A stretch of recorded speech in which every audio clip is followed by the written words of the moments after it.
여러분 안녕하십니까? 의정도포기의 임평순입니다. 안녕하세요. 노경미입니다. 평순 씨, 저희가 평소에 녹화가 잘 되거나 주변 반응이 좋으면 네. 굉장히 기분이 좋아지잖아요. 생각만 해도 기분이 좋은데요. 우리 방송인들이 참 보람을 느끼는 그런 순간이겠죠. 네. 다른 직업들도 마찬가지일 거라 생각이 됩니다. 청소하시는 분들은 깨끗한 거리를 보면은 보람찰 것이고 요리하시는 분들은 손님들이 맛있게 드시면 굉장히 노동의 보람을 느끼겠죠. 그렇습니다. 특히나 땀을 뻘뻘 흘려가면서 열심히 일한 후에 느끼는 그 상쾌함, 만족감은 네. 이루 말할 수 없을 것 같은데요. 바로 이것이 신성한 노동이 주는 선물이 아닐까 이런 생각 듭니다. 노동의 선물, 참 좋은 표현인 것 같습니다. 그런데요, 대한민국의 노동의 현실은 그리 녹록지만은 않습니다. 그래서 오늘은요, 경기도 의회의 노동 전문가 한 분 모시고 이야기 나눠볼까 합니다. 경기도 의회 김장일 의원 모셨는데요. 먼저 화면을 통해서 만나보시죠. 1959년 경기도 광주 출생의 김장일 의원. 젊은 시절 국가대표 마라톤 선수로 활약했는데요. 지난 1982년 돌연 한국전력공사에 입사. 전력노조 경기지부 위원장, 수원시 노사민정협의회 위원 등을 역임했습니다. 현재는 한국노총 수원지역지부 의장을 맡고 있는데요. 제10대 경기도의회 초선의원으로 경제노동위원회 소속입니다. 그는 노동이 부끄럽지 않고 존중받는 사회를 만드는 데 전념할 방침입니다. 네, 오늘 주인공 만나보겠습니다. 의원님 안녕하십니까? 안녕하십니까? 네, 먼저 시청자 여러분께 인사 부탁드리겠습니다. 네. 화면 보시고요. 네, 안녕하십니까? 경기도 도의회 더불어민주당 경제과학위원회 소속의 자랑스러운 노동자 출신의 의원 김장일입니다. 네, 나와주셔서 너무 감사하고요. 네. 소개하시는 게 굉장히 씩씩하신 것 같아요. 네. 왜냐하면 저희가 화면으로 소개시켜드렸는데 젊은 시절에 국가대표 마라톤 선수였어요. 그래서. 예. 네. 어떻게 이렇게 활약을 하셨어요, 마라톤 선수로?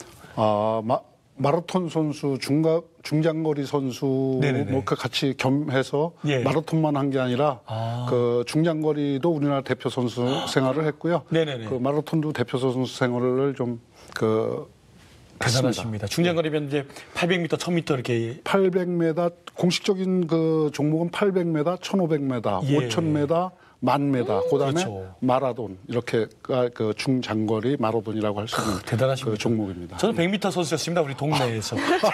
장거리 뛰시는 분들이 참 대단하다들 생각하는데 요즘 저도 마라톤 도전하고 있거든요. 네. 열심히 뛰겠습니다. 네, 열심히 하셔서 건강 관리 잘 하시길 네네. 바라겠습니다. 네, 마라톤 하시는 우리 의원님과 한번 네. 깊은 얘기 한번 나눠볼까요? 네, 그렇습니다. 네.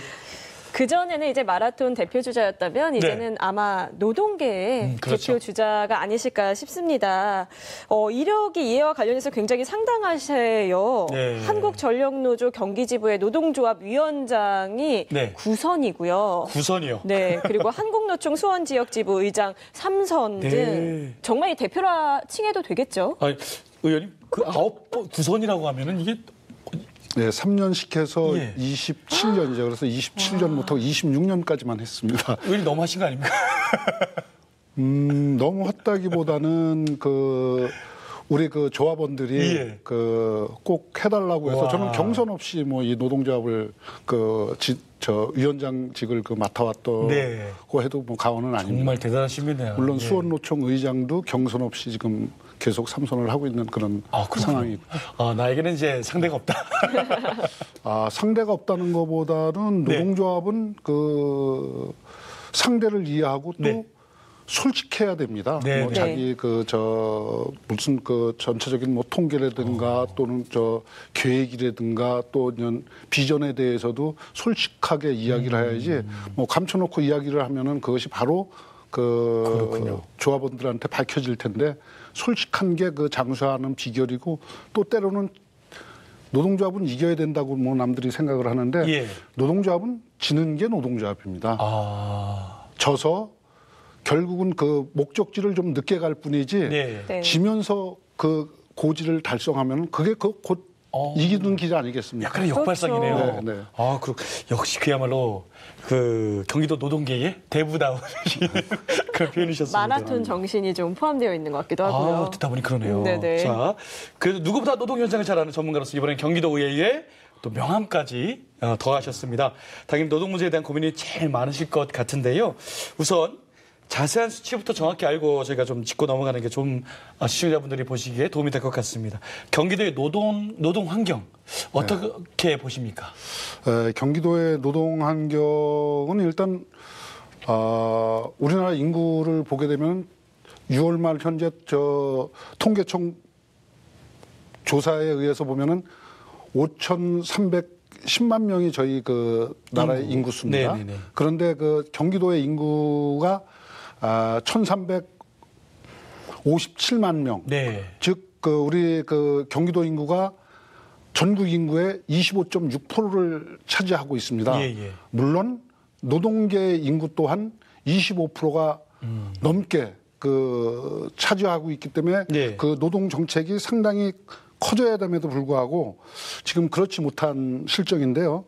지금 현재 그 우리 그 노동 현장에서 취업 현황을 보면은 네. 700만 4천 명이 그 근로자들입니다. 경기도에서. 네. 그 중에서 이제 임금 근로자가 546만 6천 명. 비임금 근로자가 이제 153만 8천 명이 되거든요. 네네네. 그 중에 이제 그 임금 근로자 546만 6천 명 중에서 이제 비정규직이 167만 2천 명으로서 30.6%를 차지하고요. 굉장히 높네요. 그러니까 이제 정규직이 69.4%를 차지합니다. 예. 그러니까 어떻게 보면은 정규직이 3분의 1이고 비정규직이 3분의 1의 숫자를 나타나고 있는 거죠. 예. 도내 사업체 수는 총 사업체 수들이 85만 6,163개로 이렇게 그 등록을 하고 있는 상황입니다. 네네. 그리고 그 중에서 제일 많은 업종별 분포를 보이는 업종이 1위가 그 도매 및 소매업으로서 한 20만 2천 개 정도가 있고요. 두 번째는 숙박 및 음식업입니다. 그 중에 그것이 이제 14만 5,600개 정도가 있습니다. 그리고 세 번째가 이제 그 생산 쪽인데 제조업입니다. 제조업 수가 12만 5,980개 정도가 있습니다. 예. 그래서 이제 말씀드린 바와 같이 노동 인력이 전국에서 제일 많이 차지하는데 네.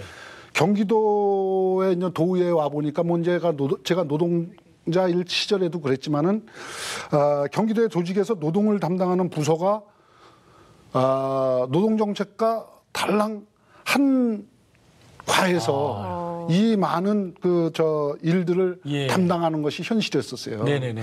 그래가지고 많은 노동자를 보호하고 관리할 수 있는 국으로 좀 확장시켜야 되겠다. 과에서 국으로. 네네. 예. 과에서 국으로 확장시켜야 됐던 생각을 갖고서 그것이 또 절실했지 않겠습니까? 그래서 노동조합 전 대표로서의 도연을 하기 때문에 예. 물론 이재명 지사님의 공약이기도 했던 노동국 신설이지만 본 의원이 이제 도의회 가서 가장 먼저 한 게 우리 경기도에 노동국 신설이 필요하다라는 예. 것을 강조하고 또 그 5번 발언 및 다른 토론회에서도 네네. 노동국의 필요성을 강조했습니다. 필요하셨군요. 예.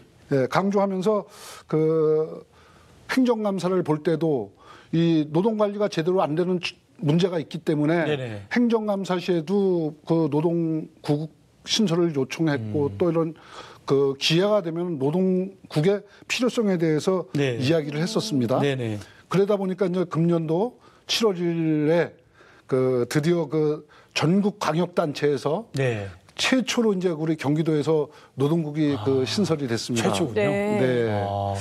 그래서 그때 나름대로 이제 보람도 느꼈고 네. 경기도의 이제 전반적인 노동 분야의 일을 노동국에서 네네. 전에 과 단위에서 하던 일을 국 단위로 확장이 돼서 그 일을 맡으니까 네. 나름대로 이제 자긍심도 갖게 됐습니다. 그래서 네. 상당히 고마운 일이다 나름대로는 생각하고 있습니다. 말씀하시면서 입가에 미소가 뭔가 해냈다.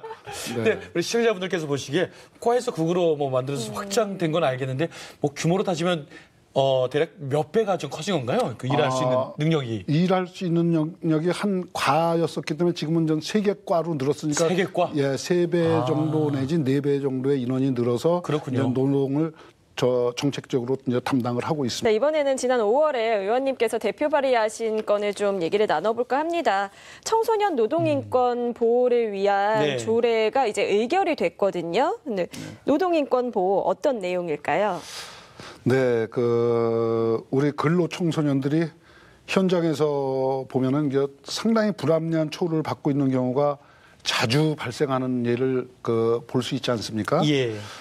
예를 들어서 일을 진짜 많이 부려먹고서도 임금을 제대로 주지 않는 악덕 업체들의 임금체불 사례. 네. 그리고 이제 어느 날 작은 일을 트집 잡아서 갑자기 너 내일 나오지 마라 네. 하면서 일을 그만두라면서 부당하고 해고를 하는 사례. 네.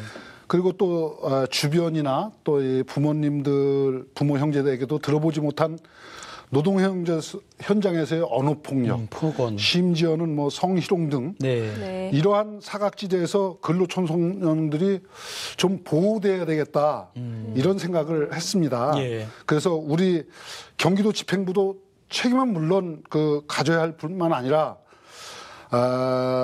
청소년들을 고용하고 계시는 사업주, 고용주들께서도 청소년들의 노동인권 보호에 대한 인식을 좀 높여서 네. 청소년들이 미래의 희망과 의욕을 갖고서 일하는 노동 현장을 만들어야 되겠다. 네.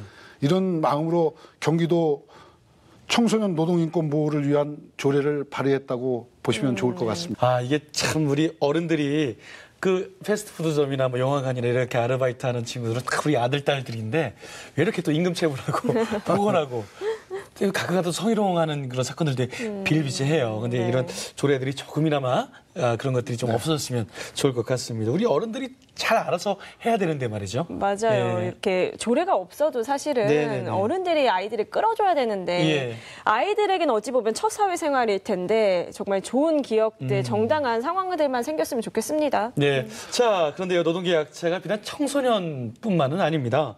항상 이야기하는 단골 주제지만은 비정규직 문제가 여전히 우리 사회에 문제가 심각하죠. 당장 경기도 산하 단체만 봐도요, 비정규직 굉장히 많은데요. 여기서부터 손을 볼 예정이시라고 제가 들었습니다. 경기도의 산하 기관의 비정규직 문제 어떤 내용인지 좀 말씀 부탁드립니다. 예, 우리 직장 생활하면서 고용의 안정성은 강조하고 또 강조를 해도 중요한 일입니다. 예. 그래서 계속 반복 강조를 해도 아깝지 않은 게 이제 고용 안정인데요. 네. 고용 안정이 곧 복지라고도 볼 수 있지 않겠습니까? 최고의 복지인 것 같아요. 네, 최고의 복지가 고용 안정일 겁니다. 네네.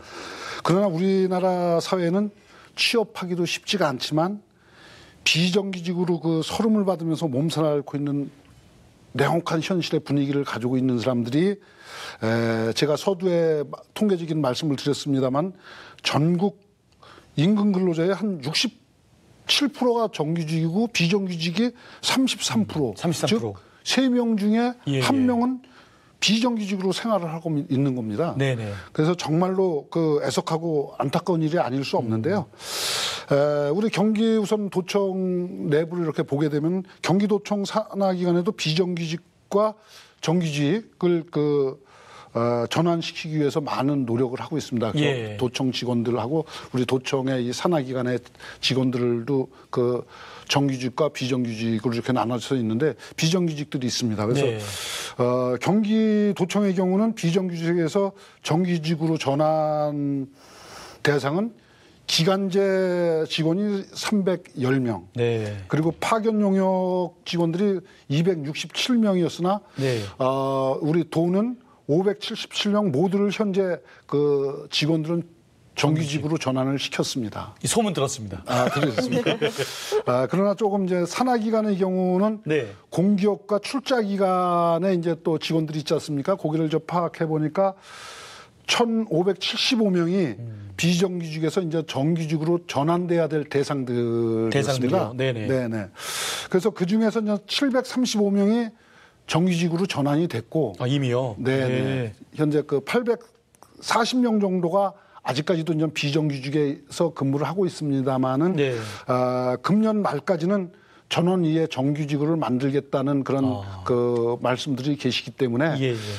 물론 이번에 이제 11월이면 행정감사도 있습니다만 그때도 물론 제가 작년에도 지적했지만 금년에도 정규직 전환에 대한 지적을 또 하겠습니다. 그래서 분명히 그때 또 확인을 해서 네네. 만약 안 이루어졌으면 꼭 그 정규직이 되는 것을 제가 예. 보도록 하겠습니다. 예. 어쨌든 저도 뭐 지인들이 경기도 쪽에서 많은 일을 하고 있는데 비정규직에서 정규직 전환됐다고 소식을 많이 접하니까 그렇습니까? 반갑더라고요. 네, 예. 네. 자, 다음 뭐 질문도 이어가보죠. 네, 이 이야기도 좀 해봐야 할 것 같아요. 그 중소기업과 대기업의 임금 격차가 네. 현실적으로 조금 있는 편이잖아요. 근데 심하죠? 그렇죠. 근데 이 대안으로 이제 노조 가입률을 높이겠다라고 말씀을 하고 계신데 이 노조에 가입을 하면 더욱 인권이 상장이 될까요? 아무래도 노사 간의 단체 협상 체결을 해서 거기서 이제 그 노동의 권리 또 그리고 이제 그 복지 이런 것이 향상이 될 텐데요. 네. 지금 이제 중소기업과 대기업의 임금 격차를 보면은 상당히 아까도 말씀드렸지만은 많이 나잖아요. 대기업과 중소기업 또 그리고 정규직과 비정규직의 임금 격차 또 그리고 원청과 하청 또 재하청까지의 임금 격차 이것이 우리나라의 그 양극화를 불러일으킨 주요 원이라고 저는 생각을 하거든요. 네. 그래서 그 옛날에 이런 말이 있어요. 그 배고픈 건 참아도 배 아픈 건 못 참는다라는 말이 있는데 중소기업과 대기업의 임금 격차, 예. 또 그리고 그 정규직과 비정규직의 임금 격차, 원청과 하청과 재하청의 임금 격차. 네. 이것이 이 일을 거의 대기업과 중소기업 같은 현장에서 같은 일을 하는 경우가 많아요. 예를 예. 보면은 어느 자동차 회사의 그 예를 든다면은 정규직이 그 오른쪽 앞바퀴를 조립을 하고 네. 네. 비정규직이 왼쪽 앞바퀴를 조립을 할 때 예. 기능과 성능은 가지고 이 운전을 하거나 뭐 이 기능과 성능 똑같지 않습니까? 예. 그렇지만 이분들이 받는 처우, 네. 임금, 네. 복지 하늘과 땅 차이지 않습니까? 그렇죠. 그래서 제가 주장하는 거는 동일 노동을 하면서 동일 임금을 받아야 되는데 예. 동일 노동 일을 하면서 동일 임금을 받지 못하는 것이 우리 사회의 양극하고 그 양극화의 그 간극을 더욱 심화시키는 일이다 이렇게 보고 있습니다. 네. 네. 우리나라의 노조 가입률은 노동자의 10% 내외입니다. 그래서 이제 OECD 국가 중 최하위 수준인데요. 네. 노동조합이 설립되면은 노사가 단체 협약을 맡게 되지 않습니까? 네. 네. 이곳에서는 노동자의 근로조건, 임금교섭, 뭐 산업재해, 근로복지, 노동인권 등 노동자가 개인적으로는 이루기 힘든 그런 노동자의 권리를 단체 협상을 통해서 보호를 받을 수 있기 때문에 네. 개개인을 위해서라도 또 다른 이런 직장들을 위해서라도 단체 네. 조직을 위해서라도 조직 가입률을 그냥 노조에만 맡기게 하는 게 아니라 제도적으로라도 이제 좀 높여야 되는 이유가 있다. 그렇죠. 이렇게 저는 말씀드리고 싶습니다. 그게 또 노조의 존재 이유기도 하죠. 한 명이 어떻게 또 기업과 싸우겠습니까? 그렇죠. 네. 또 양극화를 줄일 수 있는 게 바로 여기에서부터 시작된다 그런 의견이셨어요. 네. 네. 저희가 이제 임금 이야기가 나와서 이제 또 말을 해봐야 할 것 같은데요. 최저임금 아직도 많이 이제 거론이 되고 있잖아요. 내년도 최저임금 어떻게 예상하세요? 아마 노동자 입장에서는 1만 원 시대를 좀 기대하고 계실 것 같은데 어떤 생각이신가요? 네. 최저임금법 제도가 근로자들의 최소한의 생활 안정과 노동력의 질적 향상을 위하고 국민 경제의 건전한 발전을 이바지할 목적으로 정해진 법이거든요. 예. 네. 최저임금이 근데 최근 그래도 이제 2년간은 상승세를 가파른 상승세를 보였어요. 네네. 그러다 보니까 이제 소상공인과 기업인들께서 좀 그 반발이 있으신데 내년도에 그 최저임금은 금년도 대비 2.9%밖에 상승을 못하는 시급 그 8,350원에서 240원이 오른 8,590원으로 결정이 됐는데요. 네네. 글쎄요.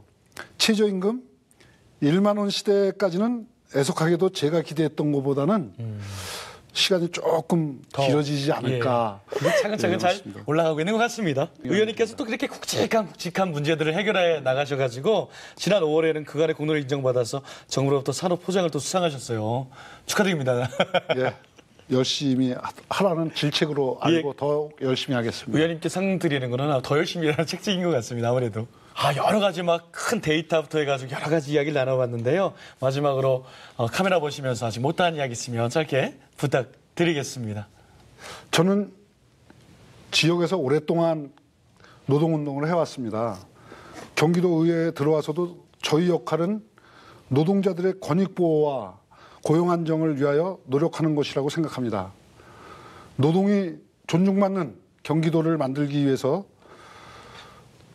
노동국의 체계적인 노동 정책과 일 처리가 중요하다고 생각합니다. 특히 취약 노동계층이 위험한 노동에 내몰리지 않도록 안전장치를 다양하게 만들어야 된다고 생각하고 있습니다. 무엇보다도 우리 경기도 의회가 어렵고 힘든 취약계층의 노동자들의 든든한 버팀목이 될 수 있도록 앞장서서 열심히 일하도록 노력하겠습니다. 알겠습니다. 오늘 말씀 감사합니다. 정말 그 노동이 존중받는 시대를 위해서 지금도 계속해서 또 경기도의회에서 수고해 주시기를 바라겠습니다. 오늘 제10대 경기도의회 김정일 의원과 이야기 나눠봤습니다. 오늘 좋은 말씀 감사합니다. 고맙습니다. 우리 아이들이 초등학교에 입학해서 고등학교를 졸업할 때까지 총 12년 동안 노동에 대해서 배우는 시간은 채 5시간이 안 된다고 합니다. 네. 적죠. 정말 부족하네요. 네, 이렇게 노동에 대한 이해가 부족한 상황에서 노동자를 존중하는 마음이라던가 네. 노동자 정책 정립에 힘을 실을 수 있을지 조금 걱정이 되네요. 당연한 결과일 수밖에 없네요. 네. 너무 부족하고요. 그렇게 되면 우리 아이들이 성인이 돼서 자연스럽게 노동인권이 좀 무시되고 노동자에 대한 인식의 폄하로 이어질 수밖에 없는 악순환의 고리에 빠질 수밖에 없지 않나 이런 생각이 듭니다. 교육이 무엇보다 중요해 보입니다. 오늘 김정일 의원님 만나서 얘기 들어보니까 정말 노동이 중요하다 이런 생각도 해봤습니다. 자, 의정도 포기 오늘 여기까지입니다. 시청해주신 여러분 고맙습니다. 고맙습니다. 고맙습니다.